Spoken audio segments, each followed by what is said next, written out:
Hello viewers, welcome to our channel. నేను మీ చరణ్ పరిమి. రోజా వైసీపీకి by by చెబుతుందా? So ఇదొక హాట్ న్యూస్ వచ్చింది. సో దీని గురించి మాట్లాడదాం. రోజా అంటే వైసీపీ, వైసీపీ అంటే రోజా, ఆ రేంజ్లో వైసీపీలో ఆవిడ మమేకమై ఉన్నారు. ఆ పార్టీకి ఉన్న పిల్లర్స్ ఒక 4 పిల్లర్స్ అనుకుంటే అందులో రోజా గారు కూడా ఒక పిల్లర్ అని చెప్పక తప్పదు. ఎందుకంటే మహిళల వింగ్కి ఆవిడ ఒక ఫేస్ లాంటి వారు. సో మహిళలకు సంబంధించి ముఖ్యంగా ఆ పార్టీలో మహిళల ప్రాధాన్యత ఏదైనా ఉందంటే ఆ ప్రాధాన్యత పూర్తిగా రోజా గారికే ఉండేది. సో మహిళల్లో ఎవరికైనా పదవి ఇవ్వాలంటే ముందుగా రోజా గారికి పదవులు ఇచ్చారు.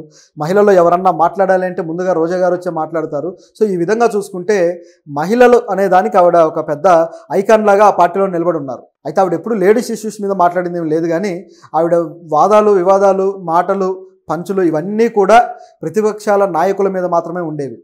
ప్రజా సమస్యల మీద లేకపోతే మహిళలకు సంబంధించిన విషయాల మీద ఆవిడ మాట్లాడింది అయితే చాలా చాలా తక్కువ. అయితే ఇప్పుడు జరుగుతున్న రాజకీయ సమీకరణాల దృష్ట్యా గమనించి చూస్తే ఆవిడ ఇక ఈ వైసీపీ పార్టీకి బాయ్ బాయ్ చెప్పబోతుంది. అంటే రాజకీయాలు వదిలేస్తుందని కాదు, వైసీపీకి మాత్రమే బాయ్ బాయ్ చెబుతుంది. మరి ఎక్కడికి వెళ్తుంది? సో యువతల పార్టీలు చూసుకుంటే ఆవిడ ఆల్రెడీ టీడీపీలో చాలా కాలం ఉండి బయటకు వచ్చేసిన వ్యక్తి. చంద్రబాబు గారు నన్ను బాగా ఉపయోగించుకున్నారు కానీ పార్టీకి తరపున, కానీ నాకు మాత్రం ఏ మేలు చేయలేదు అని చెప్పేసి ఆయన మీద దూషించి బయటకు వచ్చారు. సో చంద్రబాబు గారు మనుషులను వాడుకోవడం తెలుసు కానీ ఆయనకి ఎంకరేజ్ చేయడం తెలియదు. పైగా నా కులం వేరవటం వల్లేమో నాకు సరైన అవకాశాలు ఆయన ఇవ్వలేదు అని చెప్పేసి ఆవిడ కొన్ని వ్యాఖ్యలు అయితే చేశారు ఆ రోజుల్లో. అవన్నీ వివాదాస్పదమయ్యాయి. తరువాత ఇక ఆయన మీద ఎప్పుడైతే వైసీపీ పార్టీలోకి వచ్చారో వచ్చిన తర్వాత నుంచి కూడా ఇక విపరీతమైన విమర్శలు టీడీపీ మీద, వాళ్ళ నాయకుల మీద. అంటే చంద్రబాబు గారిని విమర్శించాలంటే ఆ స్థాయి, ఆ స్టేచర్ ఉన్న వాళ్ళకు మాత్రమే సాధ్యమవుతుంది, నాయకులకి. కానీ ఆవిడ ఆ స్టేచర్ను, అంటే ఆయన గురించి ఆల్రెడీ అక్కడ పార్టీలో పనిచేసి వచ్చారు కాబట్టి అనేక విషయాలు అంతర్గతంగా ఏం జరుగుతాయో ఆవిడకి తెలుసు కాబట్టి సో అదంతా కూడా ఇక్కడ విమర్శల రూపంలో పెడుతూ తన స్టేచర్ పెంచుకునే ప్రయత్నం చేశారు. అనుకున్నట్టుగానే ఒక పెద్ద స్థాయి లీడర్స్ని టార్గెట్ చేసినప్పుడు వీళ్ళకు కూడా ఆ స్థాయి, ఆ ఎలివేషన్ వస్తుంది కాబట్టి వీళ్ళు కూడా ఆ స్థాయి అనే భావించాల్సిన పరిస్థితి ప్రజల్లో ఏర్పడుతుంది. ఆ విధంగా ఏర్పడి ఆవిడకు కూడా కాస్త స్థాయి అయితే పెరిగిన తర్వాత మొత్తానికి రాజకీయాలు ఆవిడకి పదవి అయితే వచ్చింది. గెలవడము, ఆవిడకి మంత్రి పదవి ఇవ్వడం ఇవన్నీ జరిగాయి. సో మంత్రి పదవి వచ్చిన తర్వాత కూడా ఆవిడ తిరుపతిలో ఎక్కువగా తిరుపతిని ఆవిడ ఒక ఆసరా చేసుకొని అక్కడికి వెళ్ళడము, అక్కడి నుంచి విమర్శలు చేయడం చేస్తూ వచ్చారు. నగరిలో ప్రతి కార్యక్రమానికి ఆవిడ హాజరవుతూ ఉండేవారు. అంటే ప్రతి దాంట్లోనూ ఆవిడ ప్రాతినిధ్యాన్ని చూపిస్తూ వచ్చేవాళ్ళు అనమాట.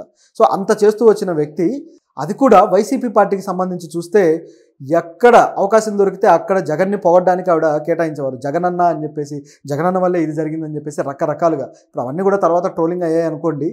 సో అంటే ఇక తనకు పదవి ఇచ్చినప్పుడు కూడా జగనన్న మేలు వల్లే జరిగిందని చెప్పారు తప్పితే ప్రజల వల్ల జరిగిందని చెప్పలేదు ఆవిడ. సో ఈ విధంగా మాట్లాడిన పరిస్థితి. అంటే అవకాశం దొరికిన ప్రతి చోట తమ నాయకుడిని పొగుడుతూ వచ్చిన వ్యక్తి ఇప్పుడు ఎందుకు నాయకుడికి అడ్డం తిరిగారు? ఎందుకు మారిపోవాలనుకుంటున్నారు? ఇక టీడీపీలోకి అయితే తిరిగి వెళ్ళేది లేదు ఆ పార్టీతో ఉన్న లడాయి వల్ల. అవిని వాళ్ళు రానివ్వను కూడా.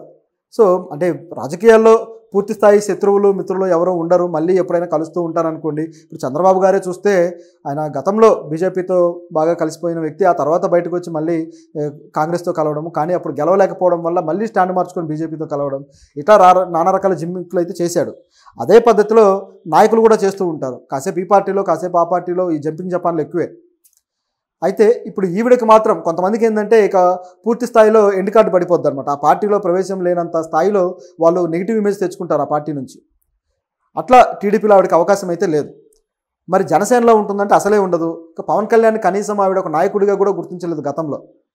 పవన్ కళ్యాణ్ కనీసం ఒక వార్డు మెంబర్గా అన్న గెలిచాడా, ఒక సర్పంచ్గా అన్న గెలిచాడా, ఆయనకు ఎమ్మెల్యే అయ్యి సీఎం అయ్యేంత ఉందా అని చెప్పేసి విమర్శించారు. అసలు అదొక పార్టీనా, ఆయన ఒక నాయకుడా, వాళ్ళకి ఎవరున్నారు ప్రజాప్రతినిధులు, ఒక్కళ్ళన్నా అసెంబ్లీలో ఉన్నారా అని చెప్పేసి ఇష్టానుసారం మాట్లాడారు.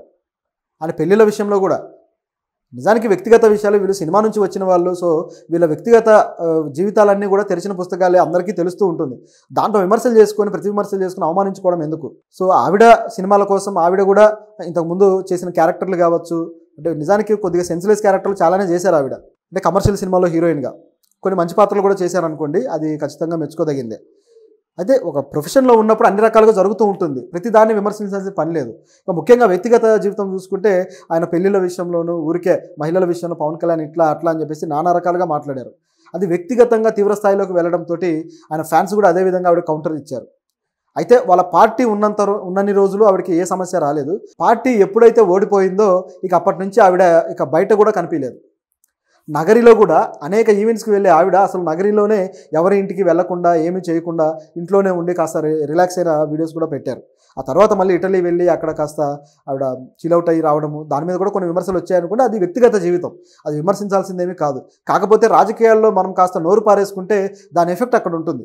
కొంతమంది వ్యక్తుల మీద ఆవిడ ప్రతిపక్షాల వాళ్ళ మీద ఆ రోజుల్లో నోరు పారేసుకొని వీళ్ళు చీరలు కట్టుకుని రాకుండా ఇలాంటి డ్రెస్సులు వేసుకొని వస్తారా, వీళ్ళు ప్రజాప్రతినిధులు అని నానా రకాలుగా మాట్లాడి తర్వాత ఇటలీలో ఆవిడ వేసుకున్న డ్రెస్సు కాస్త చూడడానికి మోడర్న్గా ఉండటం వల్ల అనేక మంది విమర్శించారు.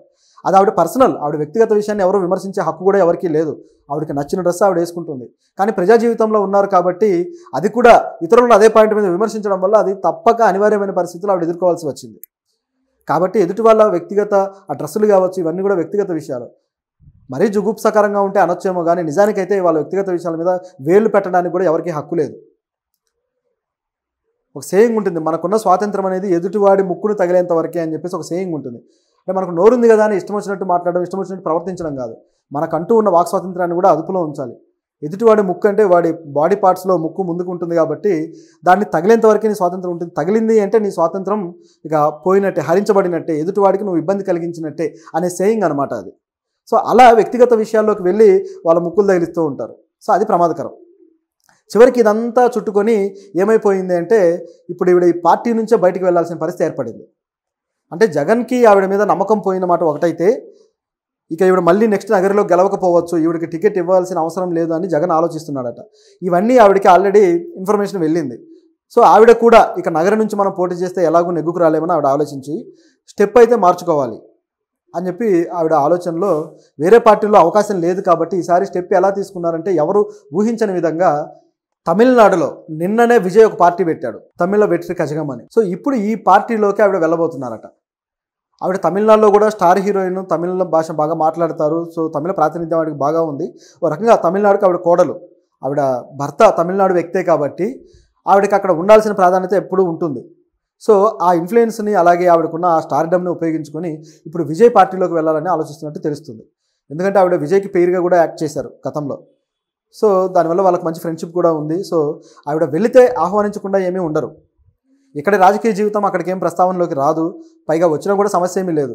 మామూలుగా అయితే ఈవిడ అసెంబ్లీలో మాట్లాడిన మాటలకి ఆవిడ అసెంబ్లీ నుంచి సస్పెండ్ కూడా చేశారు. తర్వాత ఆవిడ కోర్టుకు వెళ్ళి పర్మిషన్ తెచ్చుకొని మళ్ళీ అసెంబ్లీకి వచ్చారు. సో అటువంటి అంటే అసెంబ్లీ నుంచి కూడా గెంటి వేయించబడ్డ నాయకురాలు. సో చివరికి ఇప్పుడు మరి ఇక్కడికి వెళ్తే అక్కడ ఎలాంటి ఆదరణ ఉంటుంది, ఆవిడ తిరిగి అక్కడ మళ్ళీ రాజకీయాల్లో తన ప్రస్థానం చూపిస్తారా అనేది ఒక ప్రశ్న ఉంది. నిజానికి ఆవిడ ఏదైనా జాతీయ పార్టీలో జాయిన్ అయితే బెటర్ ఏమో. ఎందుకంటే రాష్ట్ర స్థాయిలో అటు ఇటు జంప్ అవడం కన్నా ఏ బీజేపీ లాంటిదో లేదా కాంగ్రెస్ లాంటి పార్టీలోకో జాతీయ స్థాయిలో, అది కూడా ఏదో లోకల్గా కాకుండా జాతీయ స్థాయిలో ఎంపీకో ఈ విధంగా ప్రయత్నిస్తే ఆవిడకి ఏమైనా ఉపయోగం ఉండొచ్చు. ఎందుకంటే ఇప్పుడు ఎమ్మెల్యే స్థాయి పదవులు వచ్చేసరికి పూర్తిగా సీఎంలను దూషించడం ఈ రకంగా చేశారు కాబట్టి ఆ అవకాశం లేదు.